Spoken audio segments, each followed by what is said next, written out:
Welcome back to beautiful Oil City Stadium. It's Mike Garabedian reporting on the CrackerJacks radio network, and it's time to wrap things up on this beautiful evening in Whiting, Indiana.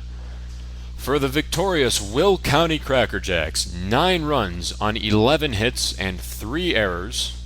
For the Zephyrs in defeat, 5 runs on 11 hits and 2 errors.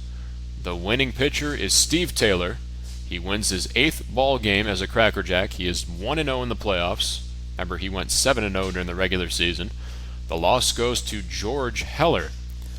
The CrackerJacks beat the Zephyrs in Game 1 of the Midwest Collegiate League Semifinals series in 2 hours and 40 minutes.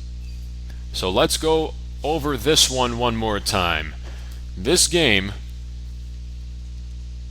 looked as if it was going to go the way of the Zephyrs. They were playing like the top seed, and the CrackerJacks were struggling. In the first inning, the Zephyrs got an unearned run after K.C. Wright reached base on a Chris Noble error. He later came around to score when Ryan Payne grounded out to knock him in. The Zephyrs then expanded on that 1-run lead, and they made it 3-0 after 3.5 innings of play when they got an RBI ground out by Mason Hallett and an RBI single by Wright to make it a 3-0 game after the top of the 4th. But in the bottom of the 4th, Lendon Ailman delivered a clutch 2-out RBI single to knock in Connor Sherba. That made the game 3-1. And the Jacks made it 3-2 when Scott Hull grounded into a fielder's choice to score Derek Thomas. The momentum was on the side of the CrackerJacks, but in the 6th inning, in a 3-2 ball game, the Zephyrs on top, the CrackerJacks had the men at second and third with only one away, second and third with nobody out, and they failed to score a run. So as a result, the Zephyrs took a 3-2 lead into the 7th inning, and in the 7th, they got 2 two-out runs, courtesy of a Luke Collins RBI double and a Ryan Cowie RBI single. So heading into the bottom of the 7th inning, the Chicago Zephyrs, the 4th-seeded Zephyrs, led the top-seeded regular season champion CrackerJacks 5-2. But in the bottom of the 7th, the CrackerJacks broke through. Scott Hull led off the inning with a groundout, so at the time the Zephyrs were just 8 outs away from closing out the CrackerJacks. But then Connor Sherba, who had been magnificent the entire day, laid down a beautiful bunt down the left field line, and he advanced on an infield single. The next batter was Dominic Biagini. He drew a walk, and then Brandon Truitt stepped to the plate and delivered a base hit into left center field to score Sherba. Biagini advanced to third on the play, and the next batter was Lendon Ailman. Ailman was promptly hit by the pitch, so that loaded the bases for Chris Noble. Noble came to the plate and delivered what ended up being tonight's big play of the game. Noble hit a weak ground ball to second. The new second baseman was John Ware, and he gloved the ball. Remember, he came on for the injured K.C. Wright. But Ware scooped up the ball and tried to throw to second base to get the force, and it would have gotten the runner out by a mile. The runner was Brandon Truitt advancing to second base, but instead John Ware threw the ball into right field, and scoring on the play was Dominic Biagini and Brandon Truitt that tied up the ball game. On the play, Lendon Ailman advanced to third base. Noble was on, so first and third. The batter was Derek Thomas, and a wild pitch by Dan Hunicke scored Lendon Ailman to give the CrackerJacks a 6-5 lead. For the inning, the CrackerJacks got 4 runs on just 2 hits. There were those very costly errors.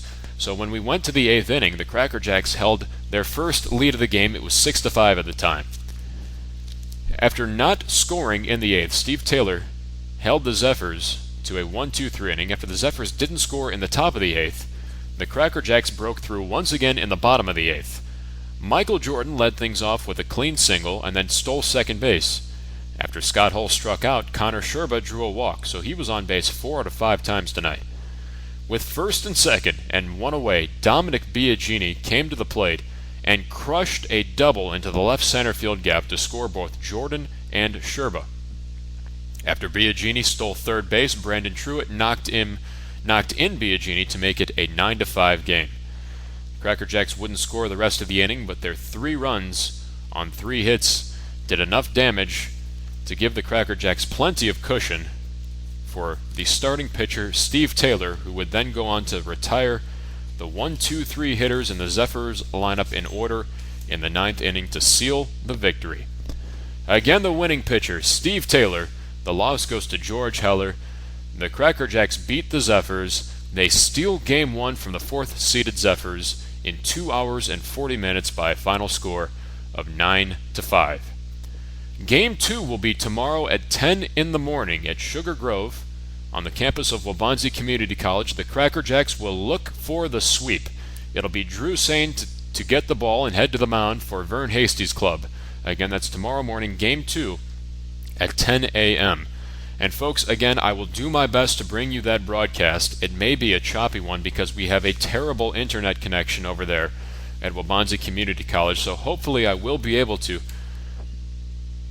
bring you that broadcast tomorrow morning at 10 o'clock. If we do go on the air, which I expect that we will at least try to do the game, it will be at 9:45 a.m.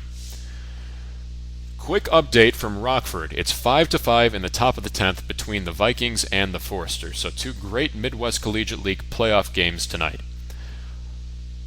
Folks, again, I cannot thank you enough for listening in. We set a new record for listeners in a broadcast here on the CrackerJacks Radio Network.